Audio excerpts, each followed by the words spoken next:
This one's for all the gear junkies. Recently, I needed some portable power for a show at the city market with Elizabeth in Highwater. So I strung together a bunch of lipos and made it work, whatever, with what I had laying around. But I wanted to do something a little more reliable and a little safer, so meet Lil Busky. Of course, I explored all my options and checked things out, and I came to the conclusion that I can build something way cheaper and safer than anything I could pick up online. Let's have a look inside the box and I'll show you what this is all about. It's really just as simple as a battery and a power inverter. So this is a 12 volt, 50 amp hour trolling motor battery, but it's a LIFE PO4, which is way more stable and safer than a LiPo.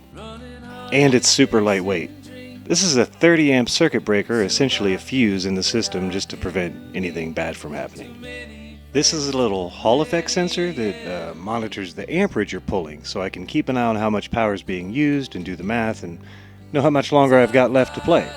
And this is a 1000 watt power inverter that takes 12 volts from the battery and converts it to 110 volts just like what comes out of your wall. I also added a cooling fan to the whole system with vents on the other side that'll draw air through the box and over everything to keep things nice and cool. I also added a couple USB ports, a 12 volt cigarette adapter, because I'll probably use this for more than busking, maybe camping, things like that, and then a nice power switch to control the whole system.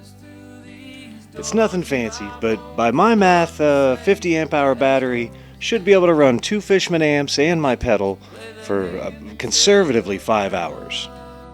So admittedly, I had this power inverter laying around from an old van project, and I like building things, but I know you could throw something like this together for less than a few $100 and have reliable power for busking on the street.